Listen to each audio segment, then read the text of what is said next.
চট্টগ্রাম নগরের হালিশহর এলাকার দীর্ঘদিনের জলাবদ্ধতার সমস্যা নিরসনে গুরুত্বপূর্ণ উদ্যোগ নেওয়া হয়েছে। কাউন্সিলর পদপ্রার্থী মোশাররফ হোসেন দীপ্তি প্রচেষ্টায় এবং চট্টগ্রাম 10 আসনের সংসদ সদস্য সাইদ আল নোমানের সার্বিক সহযোগিতায় আব্বাস পাড়ার ভরাট হয়ে যাওয়া খাল পুনরায় খনন করে মহিষখালের সঙ্গে সংযুক্ত করার কাজ শুরু হয়েছে। স্থানীয়দের দাবি, বছরের পর বছর ধরে খালটি ভরাট হয়ে থাকায় বর্ষা মৌসুমে সামান্য বৃষ্টিতেই আব্বাসপাড়া আশেপাশের সড়ক ও বসতবাড়িতে জলাবদ্ধতার সৃষ্টি হতো। এত জনদুর্ভোগ চরম আকার ধারণ করত এবং স্বাভাবিক জীবনযাত্রা ব্যাহত হতো। এই অবস্থায় এলাকাবাসীর দীর্ঘদিনের দাবির প্রেক্ষিতে কাউন্সিল পদপ্রার্থী মোশাররফ হোসেন দীপ্তি বিষয়টি গুরুত্বের সঙ্গে সংশ্লিষ্ট কর্তৃপক্ষের নজরে আনেন। আমাদের 26 নম্বর ওয়ার্ডের গলিচিপাপাড়া ফুল চৌধুরী পাড়ায় নতুনভাবে জলাবদ্ধতা সৃষ্টি হয়েছে। রেল লাইনের ভিতরে যে খালটি আছে এটা অনেক বড় খাল, কিন্তু এখান দিয়ে কোনো কালভার্ট না থাকার কারণে ছোট্ট একটি জায়গা দিয়ে সামান্য একটি ছোট্ট জায়গা দিয়ে এখান দিয়ে পানি নিষ্কাশন হয়েছে। এটা পর্যাপ্ত ছিল না, যার কারণে অতিবৃষ্টিতে এই এলাকায় পানি জমাট হয়ে গিয়েছে, জলাবদ্ধতা হয়েছে।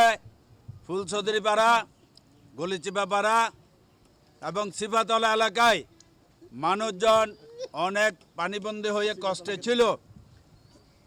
এই জলাবদ্ধতার সময় আমাদের মাননীয় সংসদ সদস্য মহোদয়ের সাইদ আল নোমানের নির্দেশনায় আমি এলাকার লোকজন নিয়ে মেয়র সাহেবের সাথে দেখা করলাম। আমাদের প্রাণপ্রিয় মাননীয় মেয়র, চট্টগ্রামের জনতার নেতা জনাব ডাক্তার সাদাত চাপ বিষয়টি জানতে পেরে 6 তারিখ রাত্রে এখানে এসে চিফ ইঞ্জিনিয়ার, পরিচ্ছন্ন কর্মকর্তা, সংশ্লিষ্ট অফিসারদেরকে নিয়ে এখানে এসে এটা দেখে তিনি ক্ষোভ প্রকাশ করেছেন এবং প্রকৌশলীদেরকে নির্দেশ দিয়েছেন যে 1 সপ্তাহের মধ্যে যাতে এই খালটি মহিষখালের সাথে সংযোগ করা হয়। তারই আলোকে আমি প্রায় সময় ইঞ্জিনিয়ার সাহেবদের সাথে যোগাযোগ রেখেছি। আজকে এটির বাস্তবায়ন কাজ শুরু হওয়ায় মাননীয় মেয়র ডাক্তার সাদাত সাহেব এবং মাননীয় এমপি জনাব সাইদ আল নোমান সাহেবকে এই এলাকাবাসীর পক্ষ থেকে আন্তরিক ধন্যবাদ জানাচ্ছে। এবং এই কাজটি সম্পূর্ণ হলে এই এলাকার মানুষের দুঃখ থাকবে না। পাশাপাশি রেল লাইনের পশ্চিমাংশে বেরিবান্ধের ভিতর দিয়া একটি খাল ছিল, যে খালটি অসাধু ব্যবসায়ীরা তাদের ব্যবসা করার জন্য সে খালের উপরে বাঁধ দিয়ে রাস্তা নির্মাণ করে পানি চলাচলে বিঘ্ন সৃষ্টি করেছে। সেখানেও জলাবদ্ধতা হয়েছে, দরজাগুল্লা বাড়িসহ অনেক এলাকা। সেটাও মাননীয় মেয়র সাহেব, এমপি সাহেব পরিদর্শন করে সেই খালটি আমরা ইনশাল্লাহ পুনরুদ্ধার করেছি সিটি কর্পোরেশনের মাধ্যমে। আগামীতে এই জাতীয় সকল কাজগুলো করা হবে।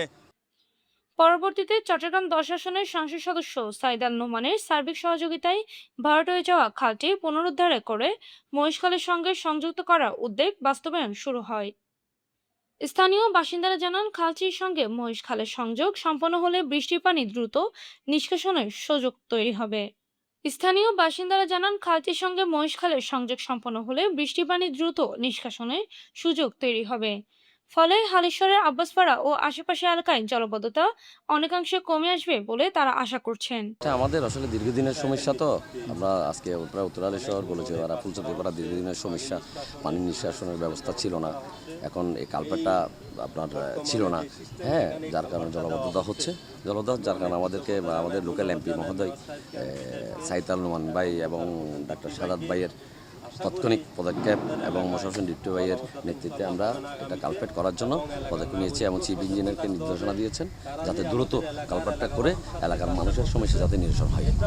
তা কমবে, এলাকায় পানি জমবে না, এলাকার মানুষের যে বাড়ি ঘরে ওঠানে যে পানিগুলো উঠতেছে পানিগুলো উঠবে না, দ্রুত পানিগুলো মহিষখালে নেমে যাবে। এদিকে এলাকাবাসী এই উদ্যোগকে স্বাগত জানিয়ে দ্রুত কাজ সম্পন্ন করার দাবি জানিয়েছেন। তাদের প্রত্যাশা, খাল পুনঃসংযোগের মাধ্যমে বর্ষা মৌসুমে দীর্ঘদিনের জলাবদ্ধতা সমস্যার স্থায়ী সমাধানের পথ সুগম হবে এবং এলাকার পরিবেশ ও জনজীবনে ইতিবাচক পরিবর্তন আসবে। প্রথমে ধন্যবাদ জানাই আমাদের স্থানীয় প্রতিনিধি দীপ্তি সাহেবকে, কেননা উনি তাৎক্ষণিক 6 তারিখ সারাদিন দূরে ডাক্তার সাদাতকে এখানে আনলো এবং ওইটা জানালো আমাদের মাননীয় 10 আসনের সংসদ সদস্য সাইদ আল্লুমান ভাইকে। এখানে জলবদ্ধতা নিষ্কাশনে এখানে উনি অনেক পদক্ষেপ কাজ করেছেন এবং আমাদের সব ধন্যবাদ জানাবো দীপ্তি সাহেবকে, কেননা সাগর পার্ক আর এটা রিং রোড নিয়ে এটা পুরো এলাকা ফুলছড়ি পাড়া গলিচিবা পাড়া পানিতে প্লাবিত হয়েছে। এখানে প্রতিনিধি হিসাবে আমি দেখলাম দীপ্তি সাহেবকে, উনি অনেক কাজ করেছে। এখানে আপনার এই খালটা যেটা বর্তমানে কালভার্ট দেওয়া হয়েছে, এখানে অনেকবার প্রতিনিধি এসেছে, এটা কোনো কাজে বাস্তবায়ন হয় নাই। ইনশাল্লাহ উনি কাজটা করেই দেখিয়েছেন। আশাবাদী এলাকার জনগণ যদি সচেতন থাকে, ইনশাল্লাহ এটা আগামীতে পানি একটা নিষ্কাশনের সুন্দর একটা ব্যবস্থা করছেন। Desk news, PIB 71 TV.